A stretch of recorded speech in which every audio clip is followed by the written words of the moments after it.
I'm Mike. I'm a member of the St George's leadership team, and just wanted to talk to you today about my journey of faith.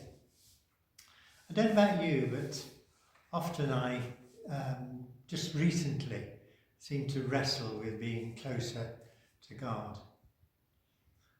I read the Bible and I pray, but yet I still seem to have this sort of distant relationship from time to time.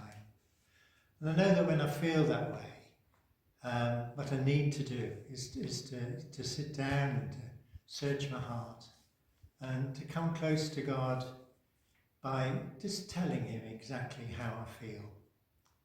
And in time, that seems to help me come closer to him. And this closeness to God is a very important part of my life. So where did it all begin? Well, I have to go back into ancient history really, to when I was a teenager. I was a member of the local village church choir, as were many of the children who went to the church school. And I started to wrestle with who God was.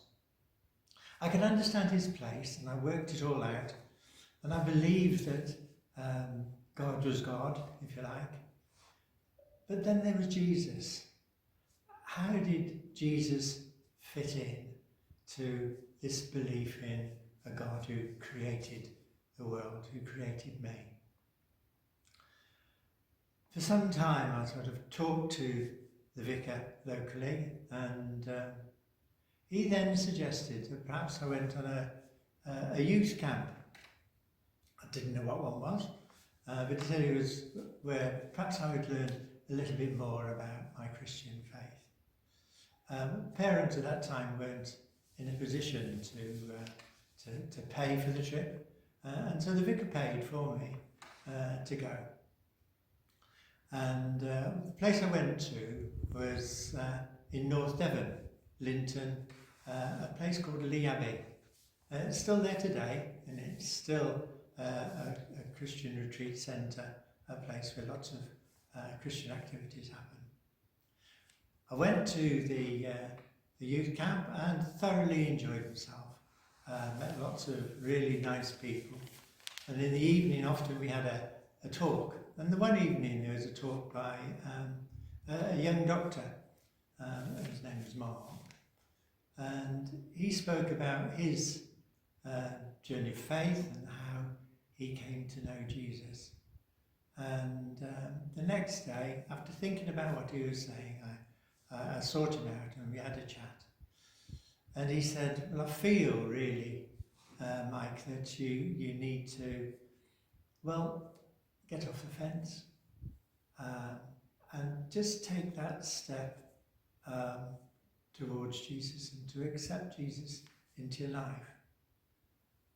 Well, I thought about it for a little while longer, and during the evening I went to the what was called the chapel tent, and there I just welcomed Jesus into my life. It was a step of faith.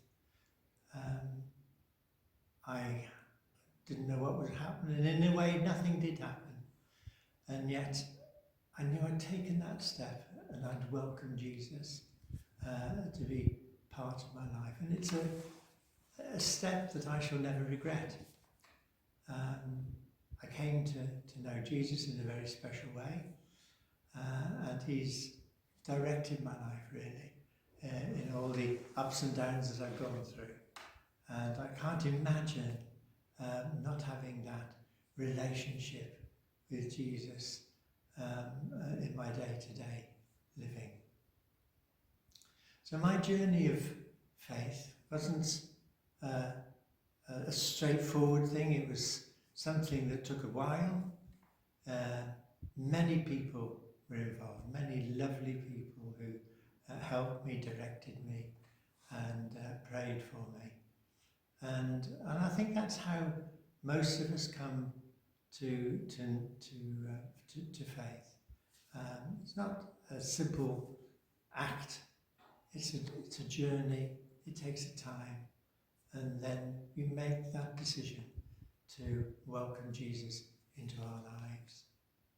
And I hope that in welcoming Jesus into my life, that I can follow the example of all those people who gave me time and spoke with me, that I too, when I meet with folk, can be part of their journey too, to come to faith, but also to learn that deeper trust in God. I can't imagine life without Jesus in my life.